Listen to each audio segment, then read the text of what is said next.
दरअसल छत्तीसगढ़ के बहुचर्चित सीजीपीएससी घोटाले की जांच में अब एक नया मोड़ और अहम मोड़ सामने आया है। अब तक इस मामले की जांच सीबीआई कर रही थी, लेकिन अब प्रदर्शन निदेशालय यानी ईडी की भी एंट्री हो चुकी है।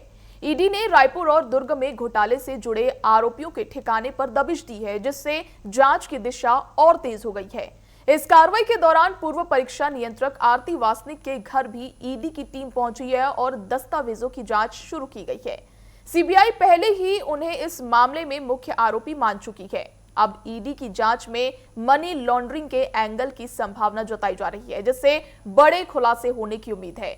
वहीं शिक्षा मंत्री गजेंद्र यादव ने कहा कि कांग्रेस सरकार के कार्यालय में हुए घोटालों का सच अब सामने आ रहा है और ईडी की एंट्री से आर्थिक अनियमितताओं की पुष्टि की दिशा में जांच आगे बढ़ रही है। देखिए, आरोपियों के ठिकाने पर लगातार कार्रवाई जारी है, जहां आर्थिक अनियमितताओं की पुष्टि की दिशा में भी लगातार जांच की जा रही है। पूर्व परीक्षक नियंत्रक आरती वासनिक जांच के घेरे में है। वहीं शिक्षा मंत्री गजेंद्र यादव ने भी कहा है।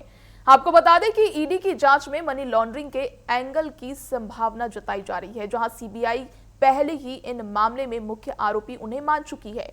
इस कार्रवाई के दौरान पूर्व परीक्षा नियंत्रक आरती वासनिक के घर भी ईडी की टीम पहुंची है और दस्तावेजों की जांच शुरू की गई है। क्या कुछ बयान सामने आए हैं, आइए आपको सुनवाते हैं।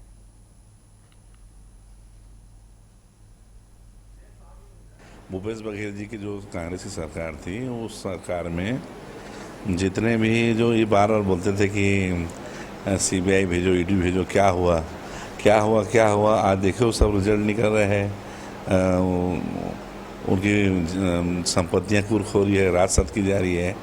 और जहां सीबीआई है और सीबीआई को जब लगा कुछ आर्थिक अनियमितता हुई, लेन देन हुए, तो स्वाभाविक रूप से ईडी उसमें कार्रवाई करेंगी। देखिए, हम लोगों ने कहा था पीएससी में जो घोटाला हुआ उसकी जांच करेंगे, जांच हम करवा रहे हैं। मामला सुप्रीम कोर्ट तक गया है और जितने भी जो पुराने मामले थे जहाँ पे भ्रष्टाचार दिखता था, वो सारी जगह सरकार जांच करा रही है। सीजीपीएससी घोटाले को लेकर अब तक सीबीआई जांच कर रही थी, लेकिन अब जो है ईडी की भी एंट्री हो चुकी है। जो सीजीपीएससी में जो पूर्व परीक्षा नियंत्रक है आरती वासनिक, उनके घर पर जो है ईडी की टीम पहुंची हुई है और संभावना है कि वित्तीय लेन देन और मनी की घटनाएं भी हुई होंगी। सीबीआई ने आरती वासनिक को मुख्य आरोपी बनाया था, क्योंकि परीक्षा नियंत्रक रही है वो सीजीपीएससी की। उन्हीं के जो निगरानी में जो पूरे तरीके से जो पेपर का पर्चा है वो लीक कराया गया था, उन आरोपियों तक पहुंचा था जिन्होंने परीक्षा में बैठकर जो है इस पूरे जो घटनाक्रम हुआ था उसको अंजाम दिया था। और अब आरती वासनिक के घर पर ईडी की टीम पहुंची हुई है। संभावना जताई जा रही है कि सीजीपीएससी घोटाले को लेकर ही जो है इस पूरे मामले पर जो है छानबीन की जा रही है, दस्तावेज खंगाले जा रहे हैं और साथ ही साथ मनी लॉन्ड्रिंग या पैसे के लेन देन, वित्तीय अनियमितताओं को लेकर भी विशेष रूप से जांच की जाएगी। और अब इसमें क्या कुछ नए खुलासे होते हैं, क्योंकि अब तक सीबीआई की जांच कर रही थी, लेकिन अब ईडी की एंट्री हो चुकी है। दुर्ग की टीम लगातार जांच कर रही है। अब इसमें क्या नया जो पड़ाव है वो देखने को मिलता है, क्या नई खुलासा होता है ईडी की एंट्री के बाद, ये जो है देखने वाली बात होगी। लेकिन सीबीआई लंबे समय से सीजीपीएससी घोटाले की जांच कर रही थी, अब ईडी की भी एंट्री हो चुकी है। कैमरा पर्सन दुर्गेश के साथ प्रियांशु कश्यप, टीवी 24 रायपुर।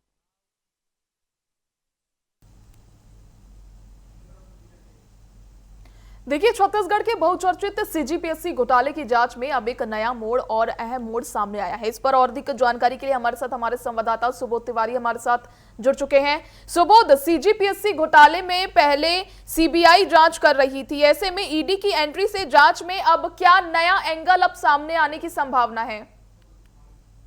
मर्सी जी, सबसे पहले तो पिछली सत्तासीन सरकार जो कांग्रेस पार्टी की रही है, उसके बहुत से घोटालों पर चर्चा भी थोड़ी देर की चर्चा भी जरूरी है, लाजमी है कि शराब घोटाले, खासकर 2883 करोड़ रुपए का घोटाला है, कोल लेवी घोटाला 570 करोड़ रुपए का घोटाला है और सीजीएमएससी घोटाला 550 करोड़ का घोटाला है। इन सभी घोटालों की जांच, खासकर सीजीपीएससी भी, इन सभी घोटालों की जांच जो जांच एजेंसियां उनके द्वारा की जा रही है, जिसमें ईओडब्ल्यू, एसीबी और सीबीआई और ईडी, ये सारी चारों टीमें अलग अलग घोटालों की जांच पड़ताल कर रही है। अब बात करते हैं सीजीपीएससी के ताजा मामले घोटाले को लेकर कि पिछली सरकार के दौरान जो सीजीपीएससी की परीक्षा हुई थी और उसमें जिस तरीके से अधिकारियों के जो पुत्र पुत्री हैं और विशेष रूप से लाभान्वित हुए थे, बिना परीक्षा दिए कोई किसी और के बैठकर भी परीक्षा देने की बात, यानी कि मुन्ना भाई एमबीबीएस वाली बात भी सामने आई थी। और कई सारे ऐसे जो परीक्षार्थी हैं जो उच्च पदों पे पदस्थ भी हो गए, उसे लेकर भी फिलहाल कई जगह ऐसी प्रक्रियाएं भी हैं, जानने सुनने को भी मिल रही है कि याचिका भी लगाई गई है हाई कोर्ट में। अब बात करते हैं इसी दुर्ग के में हुए जो सीबीआई पहले आई थी, इसमें 3 जगहों पे आई थी, तालपुरी में आई थी, टाउनशिप के 2 सेक्टरों, सेक्टर 10 और सेक्टर 2 में भी आई थी। वहां पे भी उच्च पदस्थ अधिकारियों के निवास पर सीबीआई ने छापा मारा था, काफी सारे अहम दस्तावेज जब्त किए थे, बयान लिया गया था। अब उसके बाद वापस अब ईडी ने, सीबीआई के बाद ईडी की दबिश जो है इस पूरे मामले को लेकर हो जाती है, जिसमें दुर्ग, धमतरी, रायपुर, बिलासपुर, मध्य प्रदेश भी है जिसमें शामिल है, और साथ ही छत्तीसगढ़ का दुर्ग जिला भी शामिल है। यहाँ पर ईडी की टीम ने दबिश दी है। जिस प्रकार से मुझसे पूर्व रायपुर के संवाददाता प्रियांशु कश्यप बता रहे थे, आरती वासनिक का नाम लिया गया, ललित गणवीर है, रमन सिंह सोनवानी है और साथ ही तामन सिंह सोनवानी भी है। ये सभी उच्च पदस्थ अधिकारी रहे हैं और कहीं ना कहीं इनके द्वारा परीक्षार्थियों को, सीजीपीएससी के परीक्षार्थियों को एक आउट ऑफ टर्न जैसे प्रमोशन होता है ना, वैसे ही एक प्रकार से इन्हें सहयोग किया गया परीक्षा पास करने को लेकर, उच्च पदों पे वांछित पदों पर विराजमान होने को लेकर, पदस्थ होने को लेकर। अब जब आपने कहा कि इसका क्या असर देखने को मिलेगा, हो सकता है सीजीपीएससी घोटाले को लेकर जिस तरीके से अभी ईडी की एंट्री हुई है सीबीआई के बाद, तो हो सकता है जो डिजिटल साक्ष्य और तमाम दस्तावेज जो मिले, और बिना पुख्ता सबूत के तो ये जांच एजेंसियां कभी छापेमारी की कार्रवाई करती नहीं है, तो कहीं ना कहीं ऐसे पुख्ता सबूत जरूर इनके हाथ पे आए हैं जिसके आधार पर वापस फिर से सीजीपीएससी के घोटाले को लेकर छापेमारी की कार्रवाई को अंजाम दिया जा रहा है। तो हो सकता है एक बड़ा खुलासा इस जांच एजेंसी के द्वारा किया जाए, जिसमें कि एक सीबीआई और ईडी की टीम के द्वारा संयुक्त रूप से एक ऐसी जानकारी सामने आए जिसमें कि सीजीपीएससी के घोटाले को लेकर जितने लोगों ने इस परीक्षा को पास किया और उच्च पदों पर पदस्थ हो गए, हो सकता है कि उसे लेकर निलंबन की बात भी सामने आए। देखिए सुबोध, ये जो पूर्व परीक्षा नियंत्रक आरती वासनिक को भी सीबीआई पहले ही मुख्य आरोपी मान चुकी है, ऐसी जानकारी सामने है। ऐसे में ईडी की कार्रवाई उनके खिलाफ केस को और कितना मजबूत कर सकती है? बिल्कुल सही सवाल है मर्सी जी। जिन अधिकारियों के खिलाफ फिलहाल ईडी की जांच चल रही है, कि खासकर सीजीपीएससी के बारे में बात करें तो जो अधिकारी जेल में दरख्त यानी कि जेल में हैं, सलाखों के पीछे हैं, और उसके बाद इस तरीके से जांच पड़ताल की कार्रवाई को आगे बढ़ाना, कहीं ना कहीं उस विश्वसनीय सूत्रों को और मजबूत करना, उन सबूतों को और मजबूत करना है, उसके आधारों को और मजबूत करना है जिस आधार पर इन तमाम अधिकारियों की सजा सुनिश्चित की जा सके।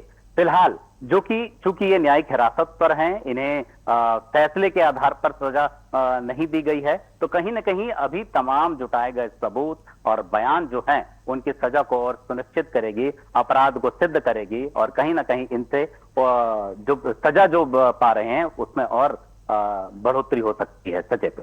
ठीक, देखिए सुबोध, इसमें शिक्षा मंत्री गजेंद्र यादव की बात भी, उनके घोटाले जो है उनकी ये बात भी सामने आई है कि इस मामले में राजनीतिक जिम्मेदारी तय होने की संभावना भी ऐसी कोई जताई जा रही है। बिल्कुल सही सवाल है मर्सी जी। मैं जहां खड़ा हूं वही सेक्टर 10 का वो मोहल्ला है, सड़क 44, जहां पर जेके ध्रुव जी का मकान है, और ईडी की टीम अभी भी खड़ी है। और जिस प्रकार से गजेंद्र यादव जी का बयान सामने आया है कि कहीं ना कहीं इसके पीछे जो राजनीतिक चरित्र वाले जो बड़े नेता हैं, जिनका हाथ इसमें होना पाया बताया जा रहा है, तो कहीं ना कहीं ईडी उनके गिरबान तक भी पहुंचेगी और उनके खिलाफ भी उसी तरह के दस्तावेज जो मिले हैं उनके खिलाफ भी कोई जो जांच पड़ताल की कार्रवाई है हो सकता है कि उनका भी नाम इसमें शामिल हो और बाद में इनके खिलाफ भी किसी तरह की कोई कार्रवाई होती देखने को मिले। चलिए, बहुत शुक्रिया सुबोध जुड़ने के लिए और तमाम जानकारी के लिए। देखिए, छत्तीसगढ़ के बहुचर्चित सीजीपीएससी घोटाले की जांच में अब नया मोड़ सामने आ गया है। अब इस मामले की जांच सीबीआई कर रही थी, लेकिन अब प्रवर्तन निदेशालय यानी कि अब ईडी की एंट्री हो चुकी है। अब यह देखने वाली बात होगी कि आगे क्या कुछ सबूत सामने आते हैं और क्या कुछ कार्रवाई की जाती है।